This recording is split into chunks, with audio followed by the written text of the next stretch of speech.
دیکھیے،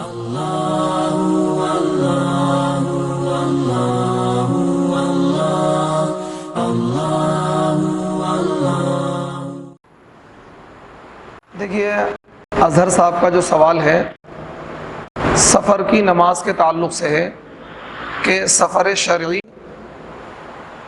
کب اور کس وقت ہوتا ہے، اور نماز سفر میں قصر کس وقت پڑھی جاتی ہے۔ حالانکہ سوال یہ صحیح طریقے سے ہو نہیں پایا۔ سوال یہ ہے کہ کتنے کلومیٹر پر سفر شروع ہو جاتا ہے، سفر شرعی کی تعریف کیا ہے، اور سفر میں نماز پڑھنے کا طریقہ کیا ہے۔ تو دیکھیے، اگر آپ اپنے شہر سے جہاں آپ رہتے ہیں، جو آپ کا وطن اصلی ہے، جہاں آپ رہتے ہیں، اس شہر سے 78 کلومیٹر دور آپ 15 دن سے کم کی نیت سے جا رہے ہیں۔ 15 دن سے کم کی نیت یعنی 14 دن کی نیت ہے آپ کی، اور آپ کے جو سفر ہے وہ 78 کلومیٹر ہے کم سے کم، تو پھر آپ مسافر شرعی کہلائیں گے۔ اور سفر جو کاؤنٹ ہوگا شہر کی آبادی سے نکلنے کے بعد، شہر کے بارڈر کو کراس کرنے کے بعد۔ فار ایگزامپل، کوئی بندہ دلی سے اور مراد آباد جانا چاہتا ہے، دلی سے مراد آباد جانا چاہتا ہے اور 15 دن سے کم کی نیت ہے۔ وہ بندہ دلی کا رہنے والا ہے، 15 دن سے اس کے کم کی نیت ہے، تو اب وہ مسافر کس وقت ہوگا؟ مسافر کس وقت ہوگا؟ جیسے ہی وہ دلی کے بارڈر سے باہر نکلے گا فوراً اس کا سفر شروع ہو جائے گا۔ جب تک وہ دلی کے بارڈر کے اندر ہے اس وقت تک وہ مسافر نہیں کہلائے گا، اس کا سفر شروع نہیں مانا جائے گا۔ جیسے ہی اس نے دہلی کا بارڈر کراس کیا اس کا سفر شروع۔ اگر وہ اپنے شہر سے 78 کلومیٹر دور جا رہا ہے اور سفر جو کاؤنٹ ہوگا وہ بارڈر سے شروع ہوگا، جیسے مثال کا کوئی بندہ یہاں ہے، یہاں سے غازی آباد 20 کلومیٹر دور ہے، تو یہاں سے کاؤنٹ نہیں ہوگا بلکہ غازی آباد سے کاؤنٹ شروع ہوگا۔ غازی آباد یعنی دلی کے بارڈر سے وہ 78 کلومیٹر دور جا رہا ہو، دلی کے بارڈر سے 78 کلومیٹر دور جا رہا ہو اور 15 دن سے کم کی نیت ہو، تو پھر وہ بندہ وہاں پہنچ کر مطلب دلی کے بارڈر سے نکلتے ہی وہ مسافر کہلائے گا۔ اب وہاں جو نمازیں پڑھے گا، جو فرض نمازیں 4 والی ہیں وہ 2 پڑھے گا، اور سنت اور نفل کو بدستور پڑھے گا۔ ہاں، ایک کنڈیشن ایسی ہوتی ہے سنت وغیرہ معاف ہو جاتی ہے۔ مثال کے طور پر آپ سواری کے انتظار میں ہیں، اچانک آپ کو پتا ٹرین کا ٹائم ہونے والا ہے، یا آپ کی فلائٹ کا ٹائم ہونے والا ہے، یا آپ کے ساتھ میں کچھ ساتھی ہیں، پتہ لگا آپ سنت اور نوافل پڑھیں گے تو آپ کے وہ ساتھی آپ سے چھوٹ جائیں گے، تو پھر وہاں پر گنجائش یہ ہے صرف 2 رکعت فرض پڑھ لیں، 4 والی 2 پڑھ لیں، 2 والی 3 والی تو 3 ہی پڑھیں گے، اور فوراً کیا ہے آپ اپنے سفر کو آگے شروع کر دیں۔ لیکن اگر آپ کسی ایسی جگہ گئے ہوئے ہیں کہ آپ وہاں پر آرام سے ٹھہرے ہوئے ہیں، رشتہ داری میں گئے ہوئے ہیں، کہیں رکے ہوئے ہیں، تو پھر آپ سنت اور نوافل بھی پڑھنے کا اہتمام کریں۔ مسئلہ سمجھ میں آ گیا؟ اگر 15 دن سے زیادہ کی نیت ہوگی، اگر 15 دن سے زیادہ کی نیت ہوگی تو آپ کتنے ہی کلومیٹر دور چلے جائیں آپ پھر مسافر نہیں کہلائیں گے۔ 2 شرطیں ہیں۔ سب سے پہلی شرط یہ ہے کہ وہ سفر جو آپ کرنے والے ہیں وہ کم سے کم 78 کلومیٹر ہو۔ 78 کلومیٹر سے کم ہوگا آپ مسافر نہیں کہلائیں گے، چاہے آپ 1 گھنٹے کے لیے جائیں، چاہے آپ 1 دن کے لیے جائیں۔ پہلی شرط کیا ہے؟ 78 کلومیٹر کم سے کم ہونا چاہیے۔ دوسری شرط یہ ہے کہ آپ کی جو نیت ہے وہ کم سے کم 14 دن کی ہونی چاہیے۔ اگر آپ کی 14 دن سے زیادہ کی نیت ہے، 15 دن یا 15 دن سے زیادہ کی نیت ہے، تو پھر آپ چاہے ہزاروں کلومیٹر دور کے سفر پر جا رہے ہیں تو پھر آپ وہاں پہنچ کر مسافر نہیں کہلائیں گے بلکہ مقیم ہی کہلائیں گے۔ مثال کے طور پر کوئی بندہ یہاں سے سعودی عرب جا رہا ہے اور 1 مہینے کی نیت سے جا رہا ہے یا 16 دن کی نیت سے جا رہا ہے، تو وہاں پہنچ کر وہ پوری نمازیں پڑھے گا کیونکہ وہ وہاں مسافر نہیں ہے۔ کیوں؟ 15 دن کی نیت کرنے پر، 15 دن یا 15 دن سے زیادہ کی نیت کرنے پر وہ بندہ مسافر نہیں کہلائے گا۔ بات سمجھ آ گئی؟ دیکھیے، فیضان کا جو سوال ہے وہ یہ ہے کہ میڈیکل سائنس نیند کے تعلق سے یہ کہتی ہے کہ ہمیں نیند 7 سے 8 گھنٹے لینی چاہیے، خاص کر جوان کو، اور بوڑھے آدمی کو نیند کم آتی ہے، اور بچہ جتنا زیادہ سے زیادہ سوئے وہ اس کے لیے بہتر ہے۔ یہ میڈیکل سائنس کا کہنا ہے۔ آیا شریعت اسلام نے اس سلسلے میں کوئی رہنمائی کری ہے یا نہیں کری ہے، یا شریعت نے اس سلسلے میں کوئی رول بنایا ہے یا نہیں بنایا؟ تو دیکھیے، ایگزیکٹ طور پر اور متعینہ طور پر تو شریعت نے یہ نہیں کہا کہ اتنے گھنٹے آپ کو سونا ہے، لیکن قرآن کی جو آیت ہے وَجَعَلْنَا اللَّيْلَ لِبَاسًا وَجَعَلْنَا النَّهَارَ مَعَاشًا، کہ ہم نے دن کمانے کے لیے بنایا ہے اور رات ہم نے سونے کے لیے بنائی ہے، آرام کے لیے بنائی ہے۔ تو اس سے پتہ یہ لگا کہ جیسے ہی رات شروع ہو، عشاء کے بعد ہم فوراً کیا ہے اپنے بستر پر آ جائیں۔ اگر کوئی دینی یا دنیاوی کام ہم کر رہے ہیں، دنیاوی سے مراد جس کا کوئی دنیا کا فائدہ ہے، یا کوئی ایسا کام کر رہے ہیں جس کا کوئی دین کا فائدہ ہے، مثال کے طور پر کسی ہم جلسے میں تقریر کر رہے ہیں، یا ہم کوئی کتاب کا مطالعہ کر رہے ہیں، یا ہم قرآن کی تلاوت کر رہے ہیں، تو اس کا یہ دینی کام ہے، یا کوئی ہم دنیاوی کام کر رہے ہیں، کوئی اپنا کاروبار ہے یا کوئی اس طرح کا کوئی ضروری کام ہے جس کو ہم کر رہے ہیں، تو ایک الگ معاملہ ہے۔ لیکن بلا ضرورت عشاء کے بعد جاگنا یہ ٹھیک نہیں ہے۔ عشاء کے بعد قصہ گوئی کرنا یہ ناجائز ہے، مطلب یوں بیٹھے ہیں اور کیا مٹر گشتی کر رہے ہیں اور ادھر ادھر کی باتیں کر رہے ہیں اور آپس میں ہنسی مذاق کر رہے ہیں، وقت کو پاس کر رہے ہیں، یہ بالکل جائز نہیں ہے، یہ بالکل بھی جائز نہیں۔ عشاء کے بعد ہم اس طریقے سے اپنے وقت کو برباد کریں۔ تو اس لیے اسلام نے اور قرآن نے ہماری رہنمائی کی ہے کہ ہم عشاء کی نماز کے بعد فوراً سو جائیں اور ادھر کیا ہے فجر میں جلدی اٹھ جائیں، تاکہ فجر کی نماز باجماعت پڑھیں اور پھر دن کو ہم کمانے کے لیے اور تلاش رزق کے لیے اور رزق کو حلال رزق کو تلاش کرنے کے لیے صرف کریں۔ یہ اسلام کا رول ہے۔ اگر اسلام کے رول کو فالو کریں گے تو نیند انسان کی ٹھیک ٹھاک طریقے سے پوری ہو جائے گی، یعنی گھنٹوں کے اعتبار سے سیٹ نہیں کیا ہے، کیونکہ موسم کے اعتبار سے دن بڑا اور چھوٹا بھی ہوتا رہتا ہے۔ تو سیدھی سی بات یہ ہے کہ عشاء کے بعد جلدی سو جائیں اور فجر میں جلدی اٹھ جائیں، تو انشاءاللہ اس کی نیند صحیح طریقے سے پوری ہوگی اور وہ بیماریوں سے بھی بچا رہے گا۔ دیکھیے آج ہمارے معاشرے میں لوگوں کا جو لائف اسٹائل ہے وہ بالکل چینج ہو گیا ہے۔ راتوں میں لوگ کیا کرتے ہیں، کام کرتے ہیں، جاگتے ہیں اور دن میں سوتے ہیں۔ آج ہمارے وہاں جو بیماریاں ہیں طرح طرح کی، شوگر ہے اور کینسر ہے اور اسی طریقے سے بلڈ پریشر ہے، ہارٹ اٹیک ہے، ان ساری بیماریوں کا جو ریزن ہے، ایک طرف تو غذا بھی ہے، کیونکہ اب وہ جو غذائیں مل رہی ہیں، جو فوڈ ہمیں مل رہا ہے، جو ہمیں کھانے پینے کی چیزیں مل رہی ہیں وہ لوکل مل رہی ہیں، اوریجنل نہیں مل رہی۔ دوسری جو بنیادی چیز یہ ہے کہ ہمارا جو لائف اسٹائل ہے، جو ہماری معاشرت ہے، بالکل چینج ہو گئی ہے۔ اسلام نے جو ہمیں زندگی گزارنے کا جو طریقہ بتایا تھا کہ ہم رات میں جلدی سو جائیں، رات میں ہلکا کھانا کھائیں اور صبح ہم جلدی اٹھ جائیں اور دن کو ہم کمانے کے لیے خرچ کریں، وہ ساری چیزیں ہم نے بھلا دی ہیں، اور جو اسلامی کلچر تھا، اسلامی معاشرت تھی، وہ ہم نے بالکل ختم کر دی ہے۔ اس وجہ سے آج گھر گھر میں بیماری ہے، ہر گھر میں شوگر کا مریض ہے، ہر گھر میں کوئی نہ کوئی ہارٹ کا مریض ہے، ہر گھر میں بلڈ پریشر کے پیشنٹ ہے۔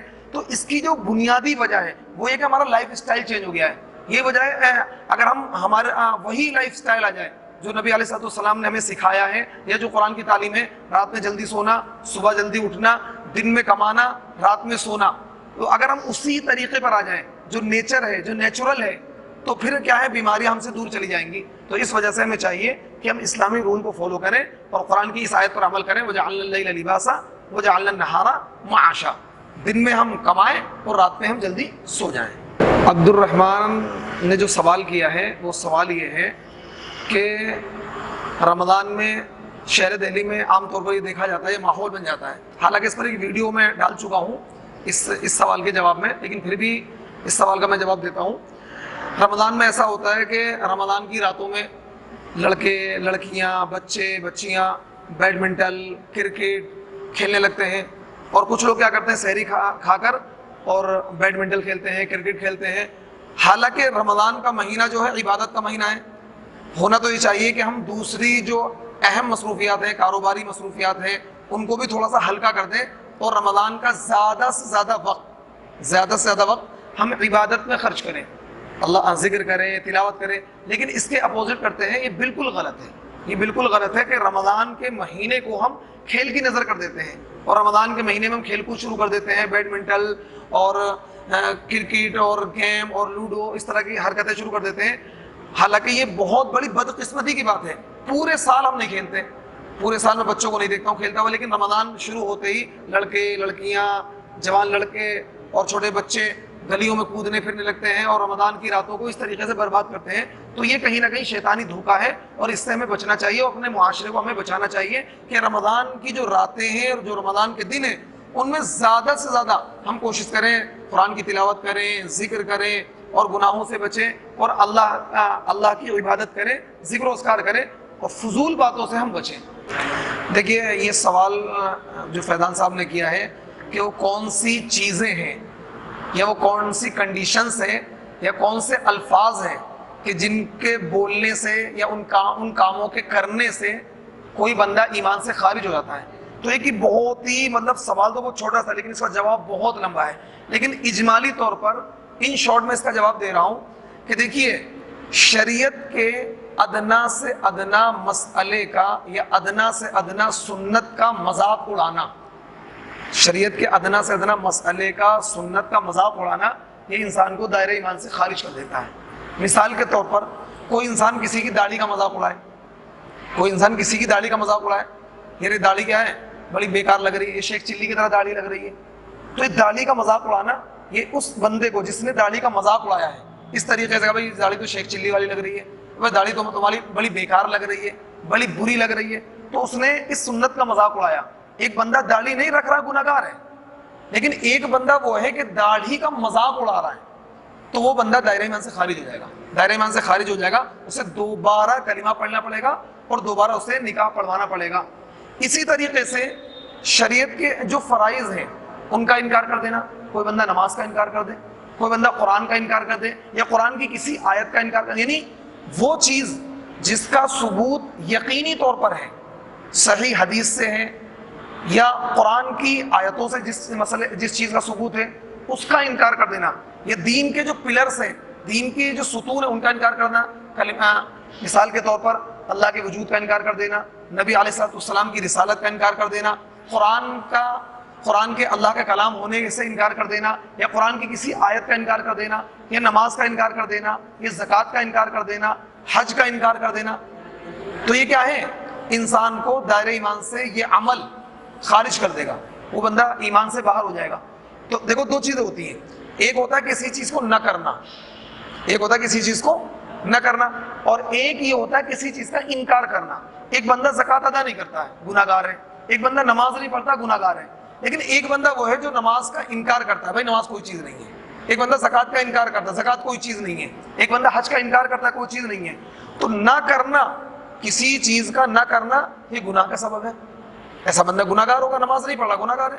لیکن ایک بندہ گناہ کا انکار کیا اس نماز کا انکار کر رہا ہے کہ نماز کوئی چیز ہی نہیں ہے، حج کوئی چیز ہی نہیں، زکوٰۃ کوئی چیز نہیں ہے. تو وہ چیزیں جن کا ثبوت دلیل قطعی سے ہے، صحیح حدیث سے ہے، قرآن کی آیتوں سے ہے، ان چیزوں کا انکار کرنا انسان کو دائرہ ایمان سے خارج کر دیتا ہے. لیکن ایک ہوتا ہے شریعت کے کسی مسئلے کا مذاق اڑانا، ادنا سے ادنا سنت کا مذاق اڑانا، یہ کیا ہے انسان کو دائرہ ایمان سے خارج کر دیتا ہے. دیکھیے شاہ زیب نے جو سوال کیا ہے کہ قبرستان میں جا کر کیا ہم قرآن کریم کی تلاوت کر کے مردوں کو ایصال ثواب کر سکتے ہیں یا نہیں کر سکتے ہیں، یہ سوال ہے.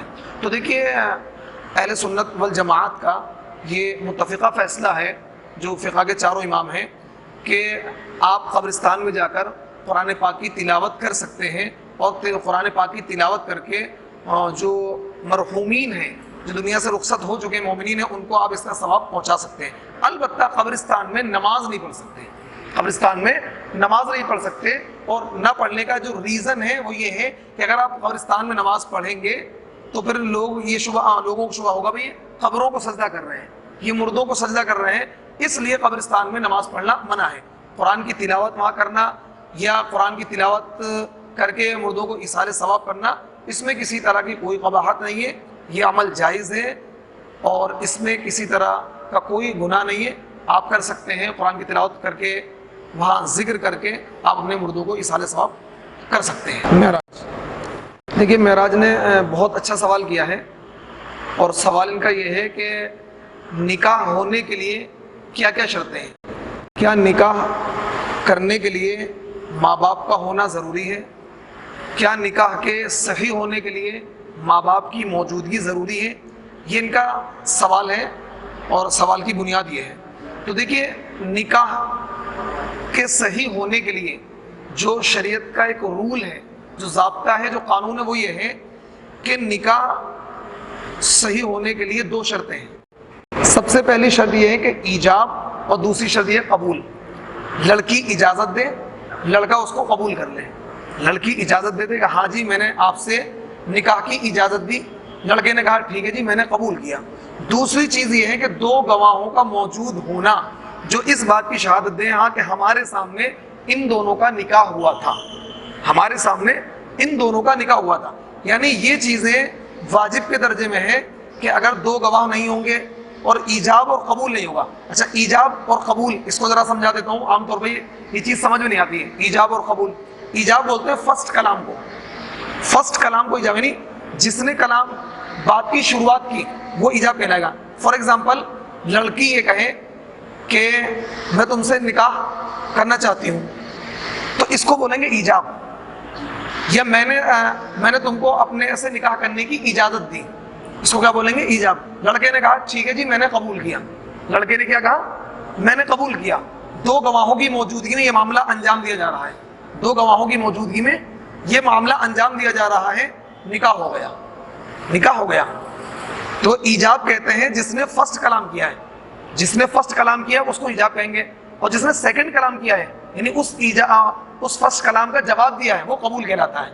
چاہے وہ لڑکی کرے چاہے لڑکا کرے. اگر لڑکے نے بات کہی کہ میں آپ سے نکاح کرنا چاہتا ہوں اور لڑکی نے کہہ دیا ٹھیک ہے جی میں نے منظور کیا، تو لڑکے نے جو کہا میں نکاح کرنا چاہتا ہوں یہ ایجاب ہے، اور لڑکی نے جو یہ کہا کہ جی میں نے منظور کیا یہ کیا؟ قبول ہے. تو ہمارے سماج میں عام طور پر ایسا ہوتا ہے، ہم یہ سمجھتے ہیں کہ لڑکا ہی قبول کرتا ہے، لڑکی قبول نہیں کرتی. لڑکی تو اجازت دیتی ہے. بات سمجھ آ رہی ہے؟ تو ایجاب کہتے ہیں، اجازت کہتے ہیں فرسٹ کلام کو. ایجاب کسے بولتے ہیں؟ فرسٹ کلام کو. جس نے فرسٹ کلام کیا چاہے وہ لڑکی ہو چاہے لڑکا ہو، جس نے شروعات کری. لڑکی کہتے بھائی میں نے نکاح کی اجازت دی. یہ لڑکا کہتے میں تم سے نکاح کرنا چاہتا ہوں، میں نے نکاح کی اجازت دی. لڑکی کہتے ٹھیک ہے جی میں نے قبول کر لیا. تو کیا ہو جائے گا؟ اگر دو گواہ موجود ہیں اور ان دو گواہوں نے، دونوں گواہ مسلمان ہونے چاہیے، بالغ ہونے چاہیے، یہ بھی شرط ہے. دونوں گواہ مسلمان ہونے چاہیے، بالغ ہونے چاہیے تو نکاح ہو جائے گا. اب رہا مسئلہ خطبے کا ہونا، جو پیپر ورک ہے، یہ پیپر ورک زمانے کی ضرورت ہے کیونکہ کل کو لڑکا مکر جائے، لڑکی مکر جائے تو یہ زمانے کی ضرورت ہے. اور خطبہ سنت ہے. خطبہ کیا ہے؟ سنت ہے. خطبہ سنت ہے.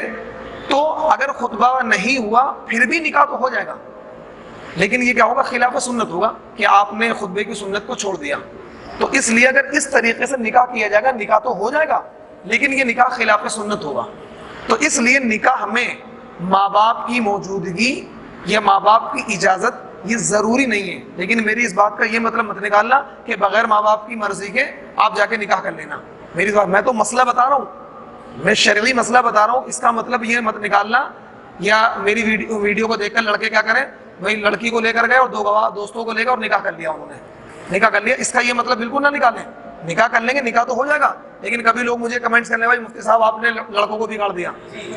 تو میں تو شرعی مسئلہ بتا رہا ہوں کہ نکاح کے صحیح ہونے کے لیے لڑکی کا اجازت دینا، لڑکے کا قبول کرنا، دو گواہوں کا موجود ہونا، وہ دونوں گواہ بالغ ہونے چاہیے اور دونوں گواہ عقل مند ہونے چاہیے اور دونوں گواہ کیا ہے؟ مسلمان ہونے چاہیے. اگر دو گواہوں کی موجودگی میں لڑکی نے اجازت دی، لڑکے نے قبول کر لیا، چاہے خطبہ نہیں بھی ہوا تو نکاح ان دونوں کا ہو جائے گا.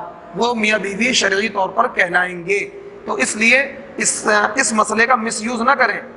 ماں باپ کی اجازت لازم اور ضروری نہیں ہے، لیکن آپ نکاح جو کریں گے، یہ میرا مشورہ ہے، کوئی بھی کریں جو بھی ہماری اس ویڈیو کو دیکھیں، نکاح ماں باپ کی اجازت سے ہی کریں، ماں باپ کی رضامندی سے کریں.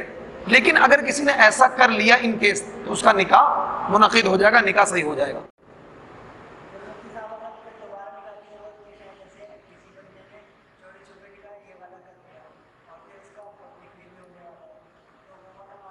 اصل وہی نکاح مانا جائے گا جو پہلے ہوا، کیونکہ اب تو بیوی آلریڈی ہے. نکاح پہ نکاح بس ٹھیک ہے، مکھی پہ مکھی مار دو. دیکھیے ان کا سہیل صاحب کا جو سوال ہے کہ نمستے، نمسکار اور رام رام کہنا جائز ہے یا ناجائز ہے؟ اگر ناجائز ہے تو کیوں ہے؟ یہ سوال ہے.